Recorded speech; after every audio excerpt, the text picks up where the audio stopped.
Good morning, Excellencies, dignitaries, ladies and gentlemen. On behalf of the Organizing Committee, welcome to the inaugural session of the 99th Indian Science Congress, jointly organized by the Kalinga Institute of Industrial Technology University and the National Institute of Science, Education and Research, Bhubaneswar. This is a significant event for the state of Odisha, as the Science Congress has come back to the state after 35 years. The theme of this Science Congress is Technology for Inclusive Innovation, the Role of Women.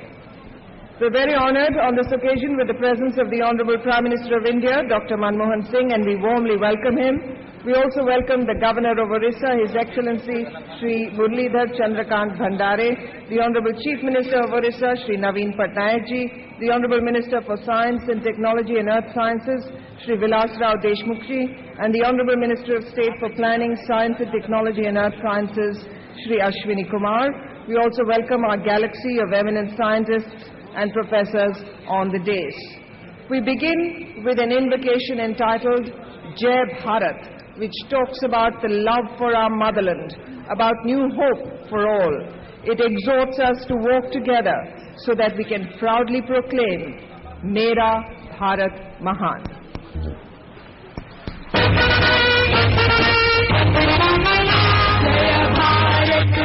Jaya Bharat, Jaya Bharat, Jaya Bharat, Jaya Bharat, Jaya Bharat,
And now, welcome address by Professor Geeta Bali, General President, Indian Science Congress Association.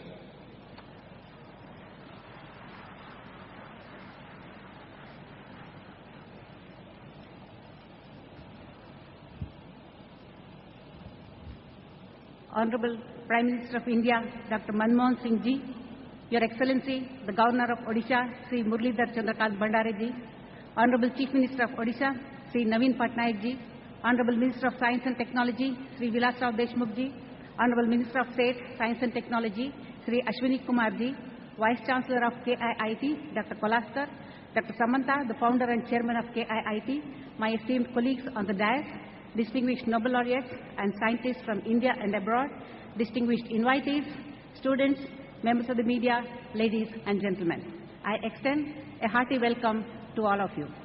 I am greatly honored to address the August gathering of the 99th and the pre-centenary session of the Indian Science Congress. At the outset, I wish to thank Honorable Prime Minister for his August presence. He is very special for us because of the visionary zeal, with which he has guided and supported science programs in the country, apart from his own original thinking and invention of economic reforms for rapid development of India. I extend most respect and cordial welcome to you, sir. It is a red letter day for the historic city of Bhubaneswar that Science Congress is held here after a gap of 35 years. The 99th Science Congress is special in coinciding with the Diamond Jubilee celebration of the UNESCO Kalinga Prize for Popularization of Science, an initiative of the great visionary, Sri Biju Patnaik ji. And we have many Kalinga laureates with us. I welcome them all, and I welcome Dr. Gretchen Kalonji, Assistant Director General of UNESCO. Other than ushering in the centenary year of Science Congress, which the whole country is poised to welcome and celebrate, this session is also historical in ushering in the year of science as declared by the Honorable Prime Minister. 2012 is also the year of mathematics in India. This is also a very happy and proud moment that we are able to share with the people of Odisha, since Koraput tribal communities of Odisha have earned international recognition for their traditional knowledge and are FAO's globally important agricultural heritage systems. This is the first such recognition that has come to India. Finally, this is the second anniversary of the decade of innovation. 3 centuries ago, science emerged as quest for knowledge. But today, all branches of science converge on the single objective of seeking what brings health, wealth, and prosperity to human beings. The new millennium has created both an opportunity and the necessity to bridge the entire spectrum of humanity's pursuit of knowledge and integrate it with the welfare of society. The need for the confluence of science and technology with social sciences is felt much more now than ever before. In this sense, it is significant that this session focusing on science and technology for inclusive innovation is held in the idyllic settings where Kalinga Institute of Industrial Technology, dedicated for science and technology, is sharing portals with Kalinga Institute of Social Sciences, dedicated for education and empowerment of tribal people, thus contributing for inclusive development. I take this opportunity to thank the Kalinga Institute of Industrial Technology and the National Institute of Science, Education and Research for all their cooperation in organizing this mega event. India has the 3rd largest scientific and technical manpower in the world and has done outstandingly well in several frontiers of science. In agriculture, that contributes 33% of GDP, we are second in the world in production of wheat, rice, as well as fruits and vegetables. India ranks first in grape production, first in milk production, 6th in broiler meat, 4th in egg production, and 5th in food processing. The Indian food industry is expected to be $300 billion by 2015. The IT industry has transformed every facet of human life, ushering India into a major knowledge-based economy and outsourcing hub.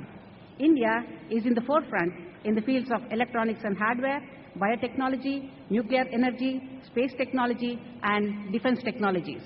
But the greatest challenge in front of us today is reaching the benefits of developments in science and technology to people across India, unhindered by the geographical barriers, and to people of all classes, despite social, cultural, linguistic, and a multitude of differences, including gender, which is the fabric of India. A huge divide exists within the population, which is also the root cause of unrest in a number of forms. With rapid advances in science and technology, this divide will further increase. The benefits of developments percolate much slower in rural and hilly areas. There is a growing digital divide.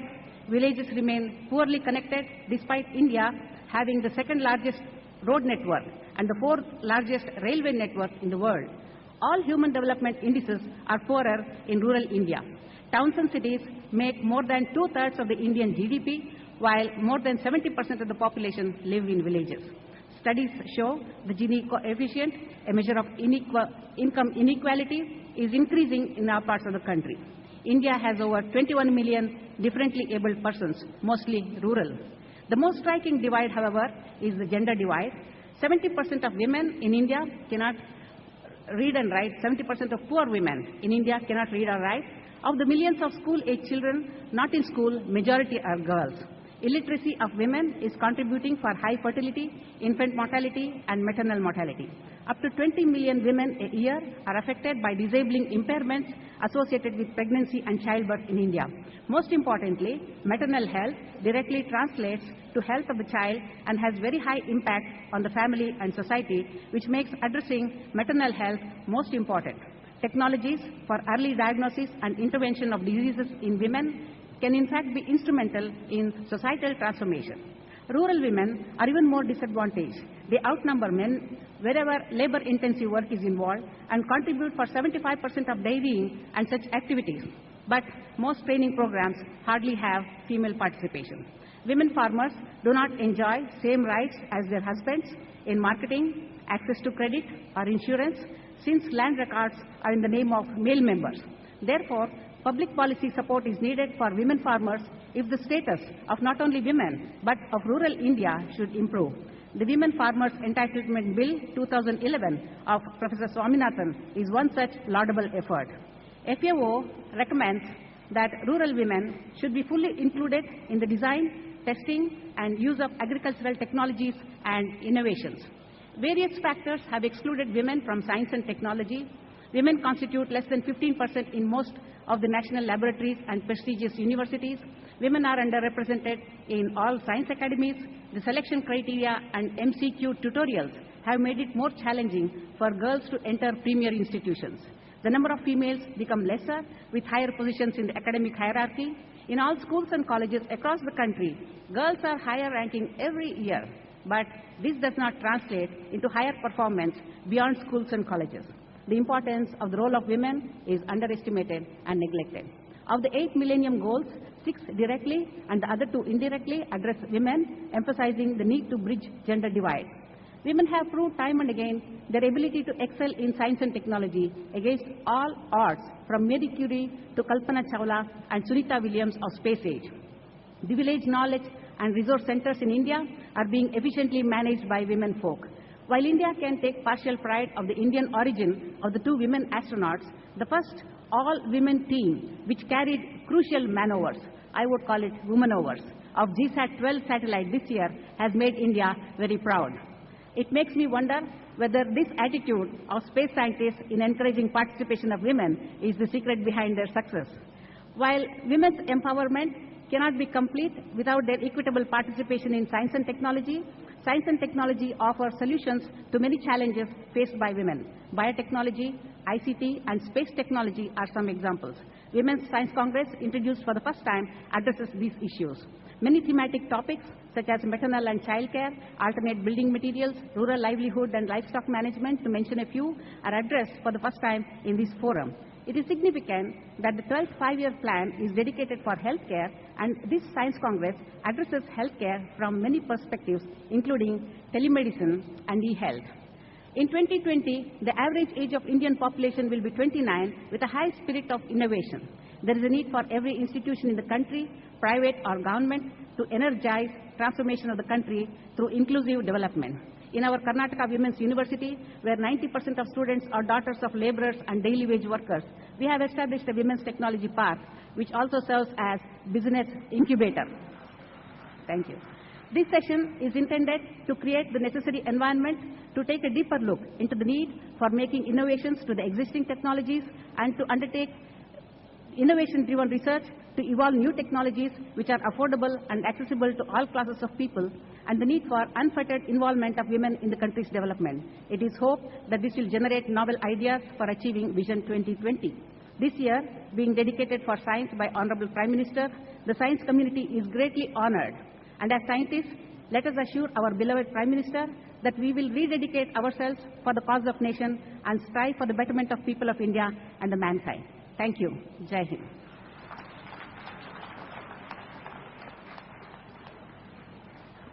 Thank you, Professor Geeta Bali. And now I'd like to request the Honorable Union Minister for Science, Technology and Earth Sciences, Shri Vilas Rao Deshmukhji, to please address the gathering.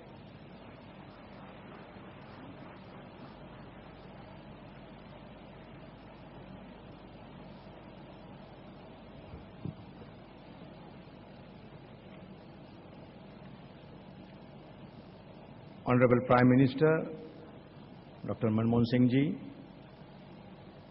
Honorable Governor, Shri Bhandari ji, Honorable Chief Minister of Orissa, Mr. Naveen Patnaik, my colleague, Dr. Ashwini Kumar, Professor Geeta Bali, Professor Kolaskar, Vice Chancellor, KIIT University, distinguished scientists on the dais, off the dais, friends, ladies and gentlemen. I am indeed very happy to be here at this function. The 99th session of Indian Science Congress has been convened in this ancient temple city of Bhubaneswar with a long history since Chedi dynasty. It is only fitting that we meet in Bhubaneswar when the UNESCO Kalinga Prize for Science Popularization instituted by Sri Biju Patnaik 60 years ago is being celebrated. Let me also join in welcoming the distinguished delegates to the Science Congress and Diamond Jubilee of UNESCO Kalinga Prize.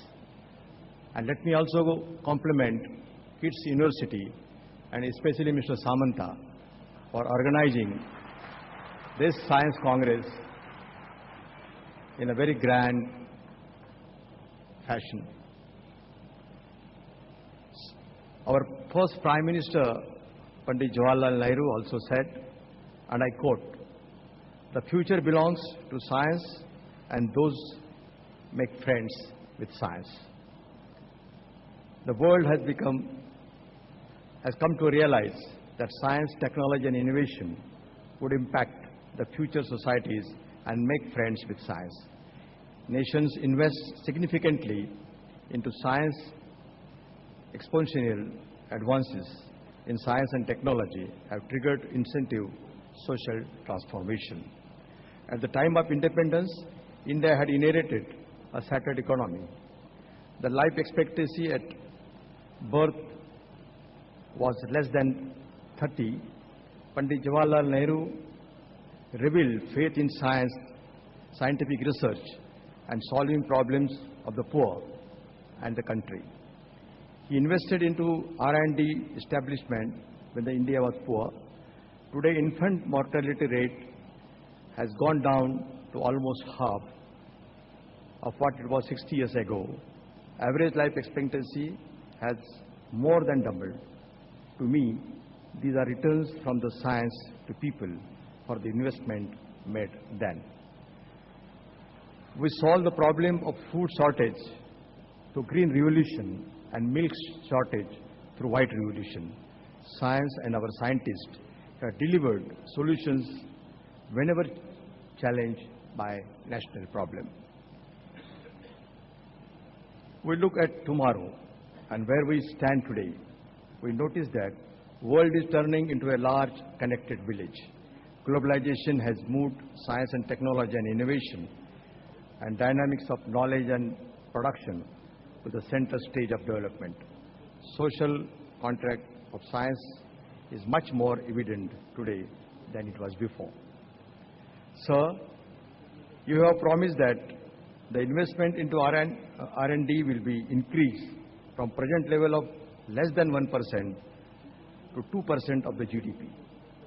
Emerging Asian economies and increasing their R&D investment markedly.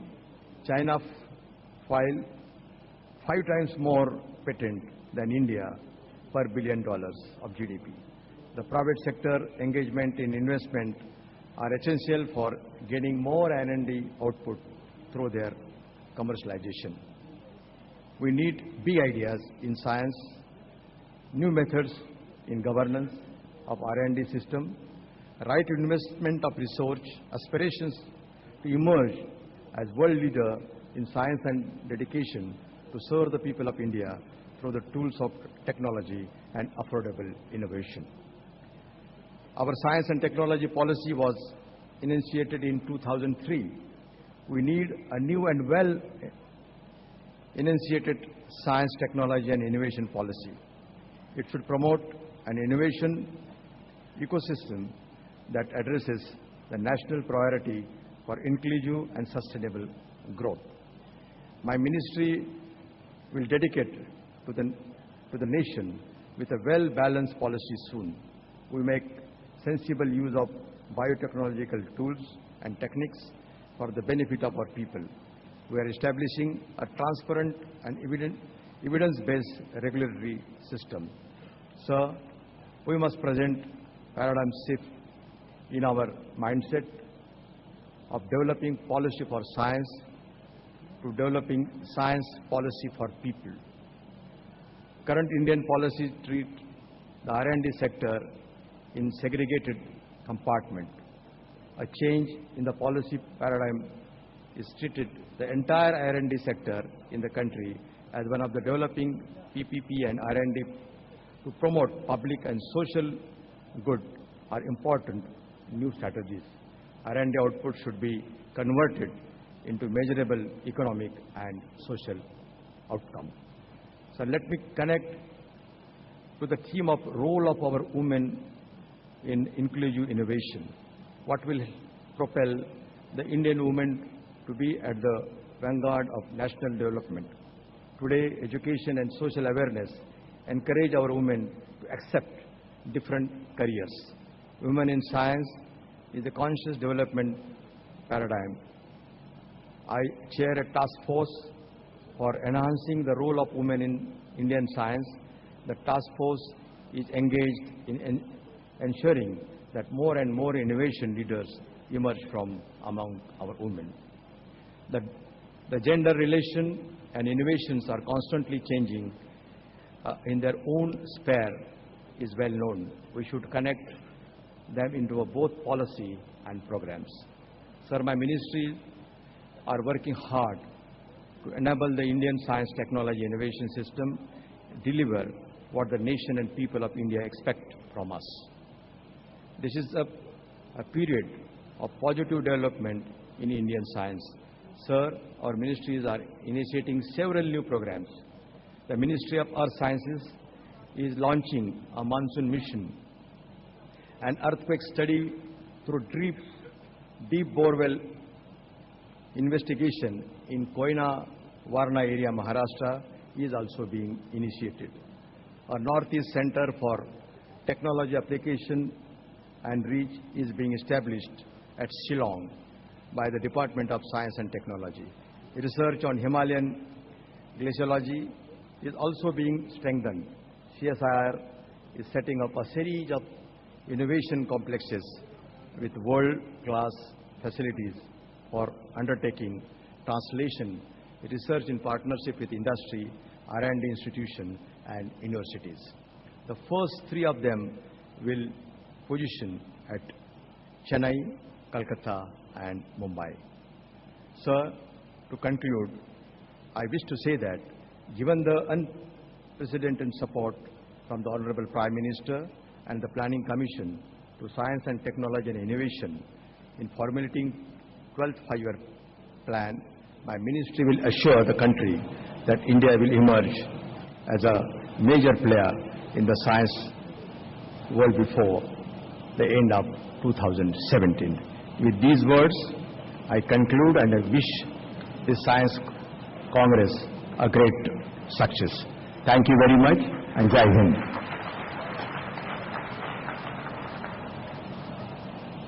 Thank you, sir. And now I'd like to request the Chief Minister of Odisha, Shri Naveen Patnaik, to please address the gathering.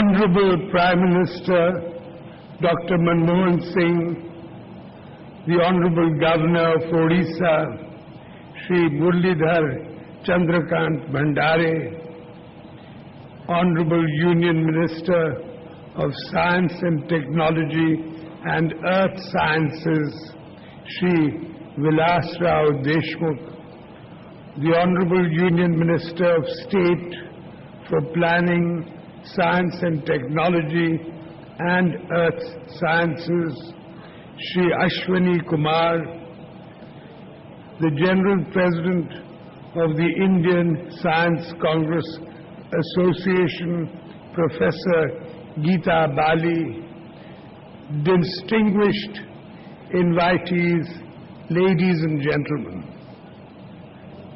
All of us know, all of us here, especially the distinguished persons on the podium, that science is fundamental to the progress of society.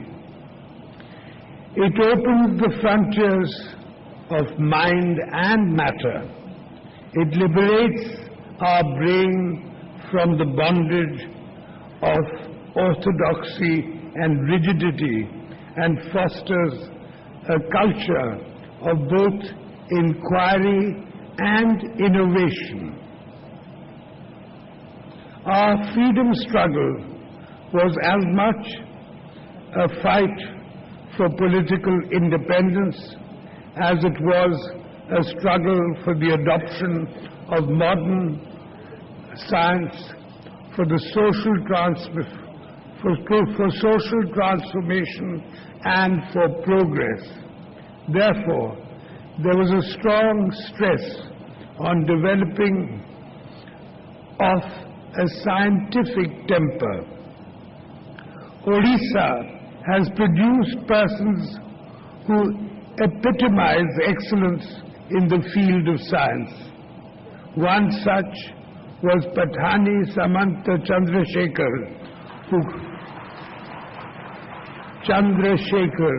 who could measure mountains by the use of sticks.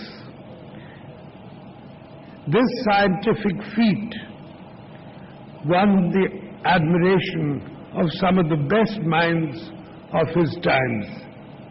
It was in Odisha that Utkal Mani Gopabandhu Das, in the early 1920s, introduced a scientific education for our people, for our children. He was one of the early protagonists of sustainable development. In one of his insightful articles, which was Nature's Path is Necessary, he pleaded for the development of science, but in harmony with nature. Much before the issue gained currency, he had articulated the idea of sustainable development. Today, when mankind is facing the challenges of global warming and climate change, the thoughts of Utkal Mani Gopabandhu Das assumes great relevance. The late Biju Patnaik took many pioneering steps to establish a chain of educational institutions to promote science in education. The establishment of the Odisha University of Agriculture and Technology here at Bhubaneswar brought forward the vision to harness science for economic growth and development. He provided outstanding leadership in instituting the International Kalinga Prize, which was given by UNESCO, and the awards used to go to world-famous scientists, many of them Nobel Prize winners, and for many decades it was given at the UNESCO headquarters in Paris. An extraordinary amount of Nobel Prize winners, scientists like Bertrand Russell, Julian Huxley, and Arthur Clarke, to name a few, were recipients of this prize.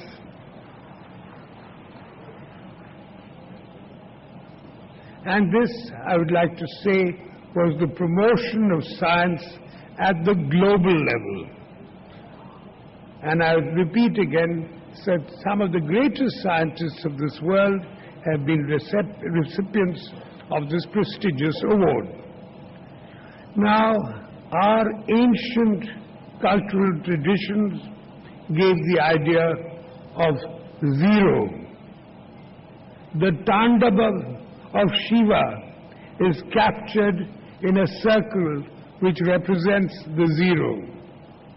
The Tandava also represents infinity.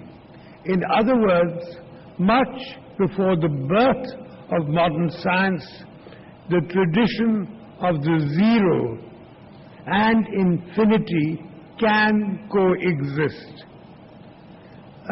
The Shiv Tandava frame is placed in the SERN laboratory in Switzerland, which is currently conducting research into the first Big Bang.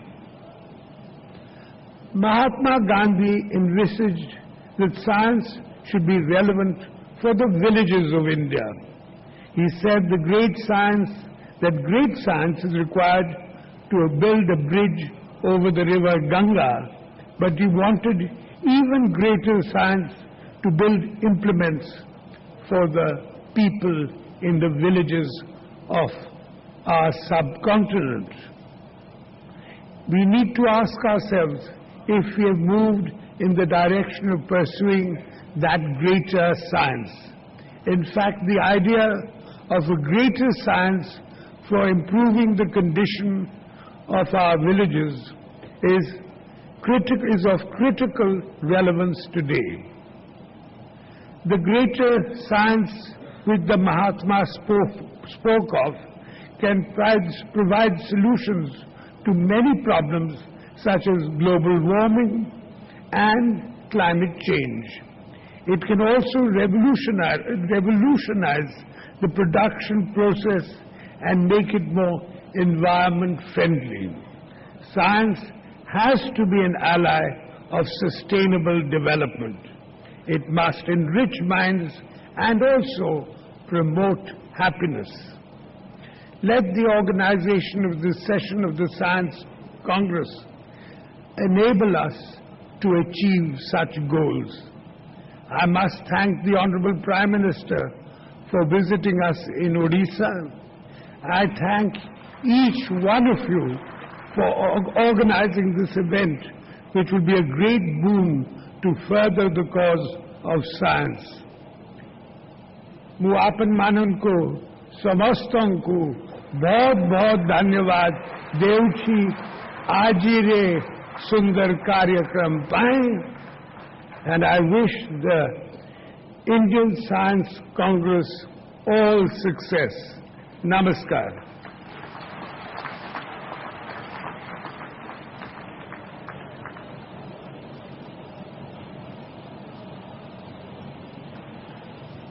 Thank you, sir. And now I'd like to request the Honorable Prime Minister of India, Dr. Manmohan Singh, to release the 99th ISC plenary proceedings, which consists of research papers and the proceedings of the Congress.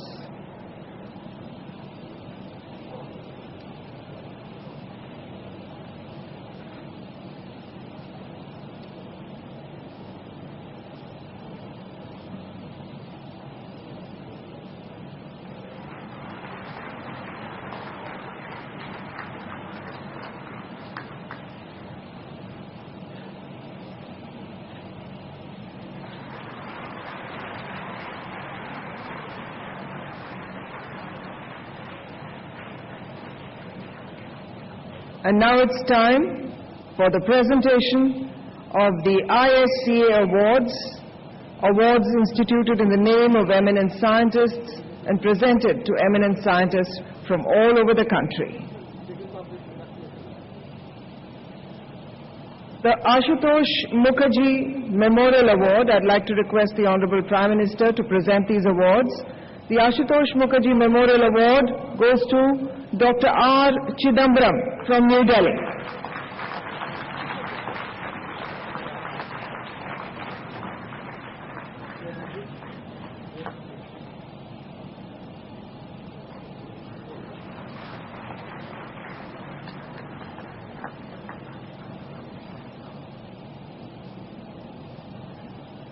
The C.V. Raman Birth Centenary Award goes to Dr. S.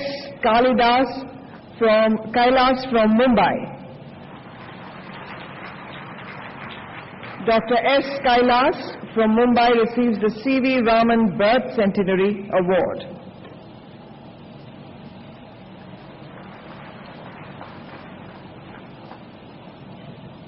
The Srinivasa Ramanujam Birth Centenary Award goes to Professor A.S. Kolaskar from Bhubaneswar.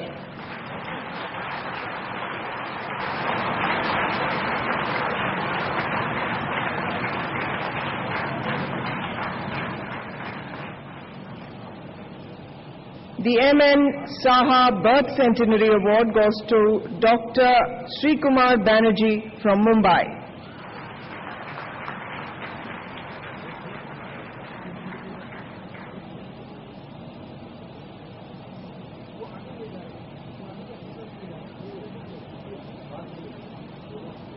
The P.C. Mahalanobis Birth Centenary Award goes to Dr. P. Ramarao from Hyderabad.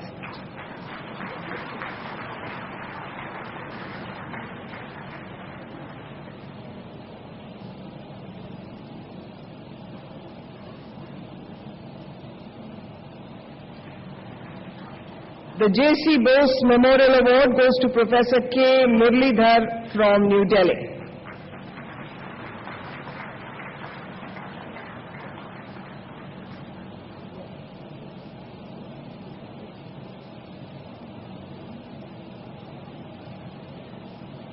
The P.C. Ray Memorial Award goes to Dr. V.M. Katoch from New Delhi.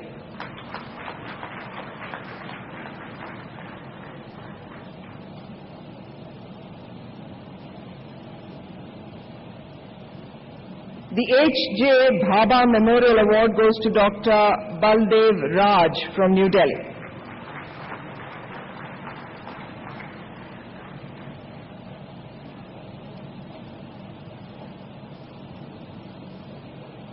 The B.P. Pal Memorial Award goes to Dr. S. Ayyappan from New Delhi.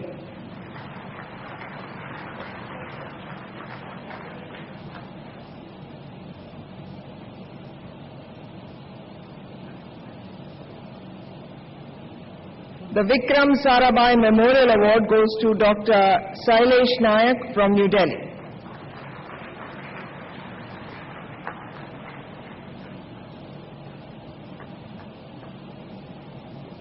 The M.K. Singhal Memorial Award goes to Professor B.P. Sinha from Kolkata.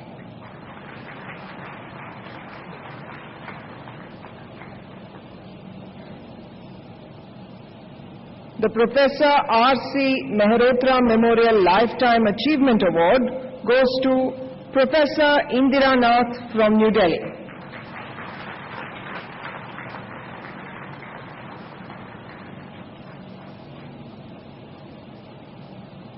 The Millennium Plaque of Honor goes to Professor Santosh Kumar from Bhopal.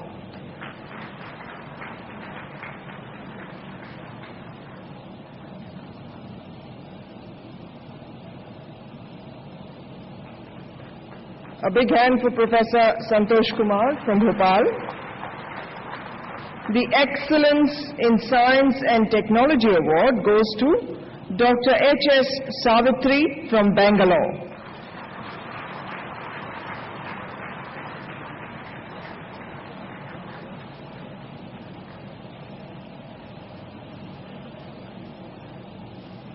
The Jawaharlal Nehru Prize goes to the founder of KIIT and KISS, Achyut Dr. Samanta.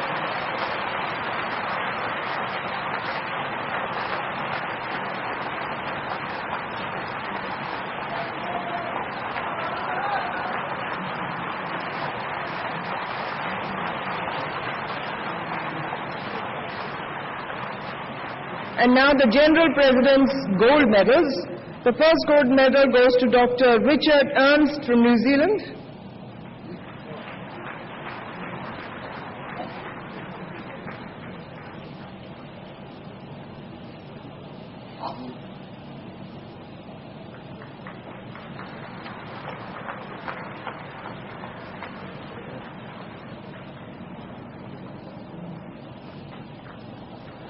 The next medal goes to Dr. Rolf Martin Zinkernagel from Zurich.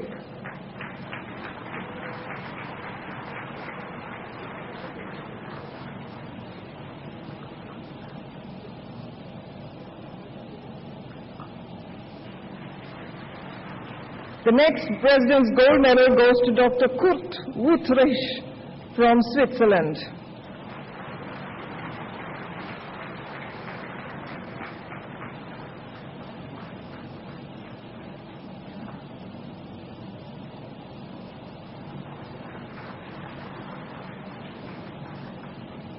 Our next gold medal goes to Dr. Polly Roy from the United Kingdom.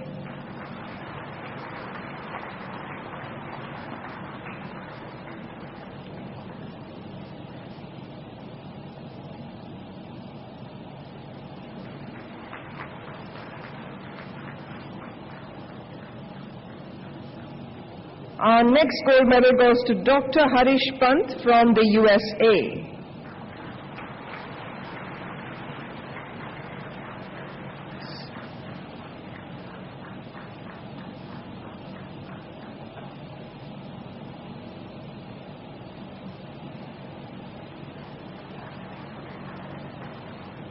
Our next gold medalist, Dr. Geta Fleissner from Germany.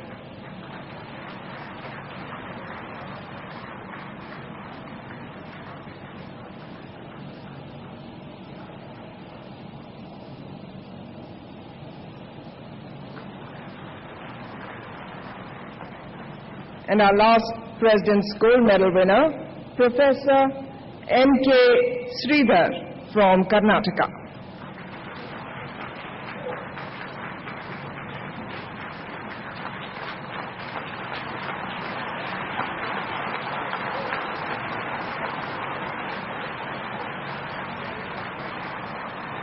This is also a very proud and happy moment for Odisha, since the Koraput tribal communities of Odisha are being recognized globally under FAO's globally important agricultural heritage systems. And this is the first such recognition that has come to our country, which emphasizes the importance of traditional knowledge and traditional ecological prudence. So our next two award winners are two Odisha tribals, Srimati Raita Mudil.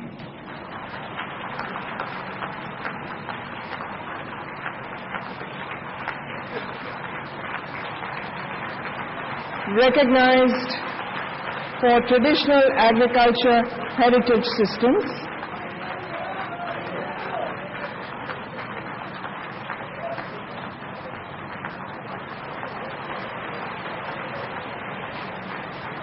And our other Odisha tribal to be recognized, Shri Chandra Pradhan.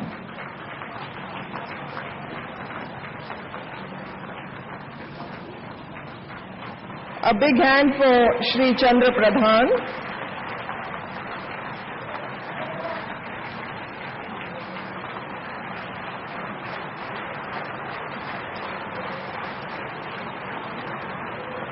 I'd now like to request the Honorable Prime Minister of India, Dr. Manmohan Singh, to please address the gathering.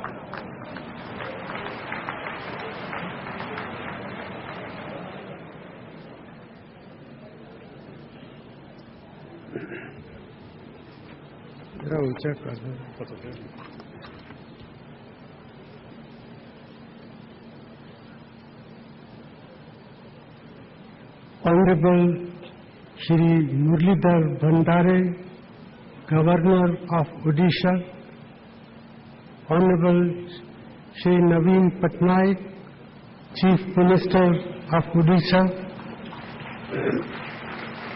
Shri Vilas Rao Deshmukh, Union Minister of Science and Technology and Earth Sciences, Shri Ashwini Kumar, Minister of State for Science and Technology and Planning, Professor Geeta Bali, General President, Indian Science Congress Association, Professor A.S. Kolaskar, Vice Chancellor, KIIT University, distinguished scientists, scholars, and students, ladies and gentlemen, I am delighted to be here in Bhubaneswar for the 99th annual session of the Indian Science Congress.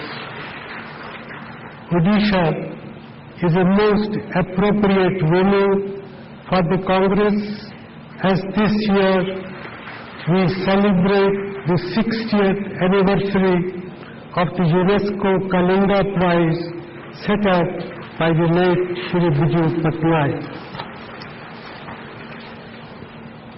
Indian science owes much to the vision of our early nation builders who gave science a prominent place in our development planning processes.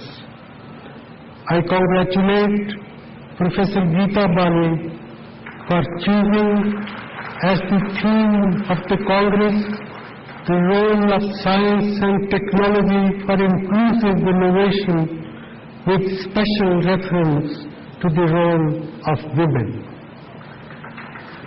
Ladies and gentlemen, it was 100 years ago that Madame Marie Curie, one of the most outstanding scientists of the 20th century, won her first Nobel Prize.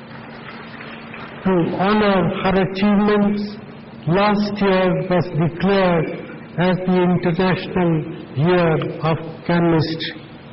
Marie Curie blazed a trail for women in the world of science, but her work also exemplified her belief that science should, in the end, contribute to tangible social good. She helped to set up X-ray stations during the First World War and established the Curie Foundation, which became a major force for the treatment of the dreaded disease of cancer. Ladies and gentlemen, I have often spoken about the commitment of our government to give a boost to the science and technology sector in our country. We have taken several steps towards this end. We have greatly expanded the higher education infrastructure for science and technology by establishing several new institutions. Public investments in research and development has been growing at 20 to 25% per annum during the 11th five-year plan. We have funded a number of schemes to rejuvenate research and scientific excellence in our universities. We have introduced a large number of scholarships, most notably the Innovation in Science Pursuit or Inspired Research or Inspire scheme, which gives awards to 1 million science students. There is also some evidence that these efforts are beginning to produce results. Over the last few years, the number of scientific publications by Indian scientists working in India has increased at more than 12% per annum against the global average of 4%. India has moved from the 15th rank in 2003 to the 9th rank in 2010 with respect to the number of publications in peer-valued journals. The university research system is also showing signs of rejuvenation.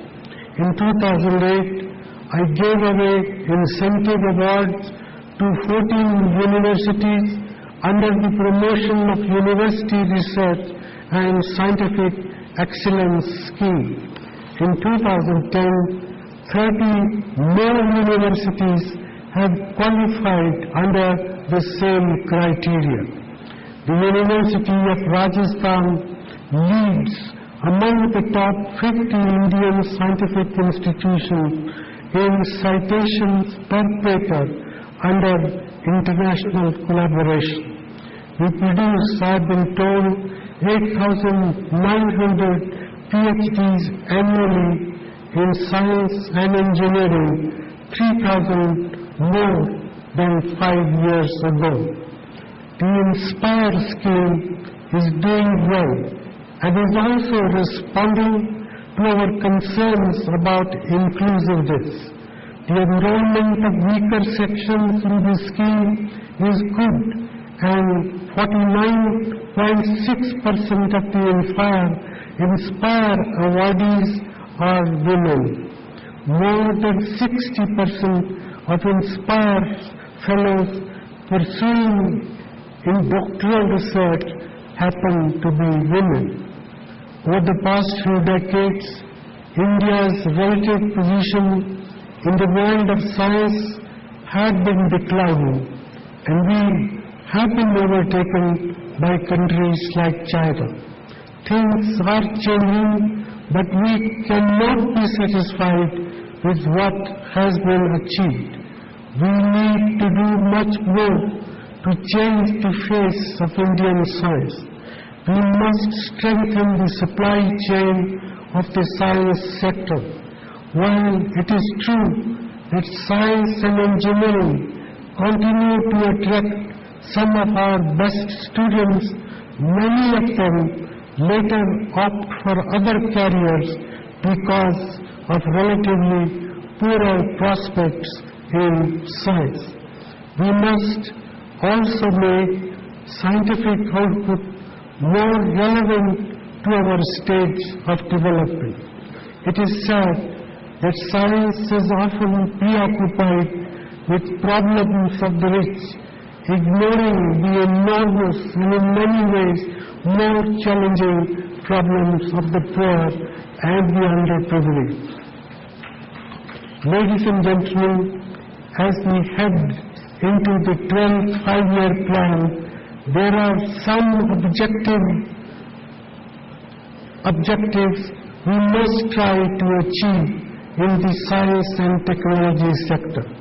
First, we must ensure a major increase in investment in research and development, including by industry and strategic sectors. Two, we must ensure the creation of a new innovation ecosystem.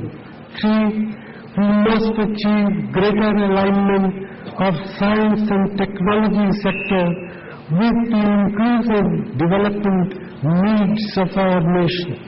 Four, we must expand basic science infrastructure. Fifth, we must encourage greater research collaboration among universities and national laboratories. We hope to use the National Knowledge Network to this end. Finally, we must enlarge the reach of international collaboration. As far as resources are concerned, the fraction of GDP spent on R&D in India has been and remains too low and somewhat stagnant. We must aim to increase the total R&D spending as a percentage of GDP to at least 2% by the end of the 12th plan period, from the current level of about 1%. This can only be achieved if industry, which contributes about 1/3 of the total R&D expenditure today, increases its contribution significantly. I sincerely believe that public sector undertakings, particularly those in the engineering sector, should also play a major role in this expansion. We have to increase public-private partnership and catalyze significantly increased interaction between publicly owned science and technology institutions and industry. It is in some ways ironic that is General Electric and Motorola, have created world-class technology hubs in India, while our own industry has not done so, except perhaps in the pharmaceutical sector. We need, therefore, to look at ways and means of incentivizing private research and development under Indian conditions. At present, publicly funded R&D is skewed in favor of fundamental rather than applied research. It is easier to attract industrial funds into applied research areas, and a set of principles should be formulated to push such spending and to drive public-private partnerships in research and development. The Bhubaneswar in Singapore is an interesting example of a cluster approach that has brought together 2,000 scientists and researchers in the area of biosciences from public laboratories and private industry in one place.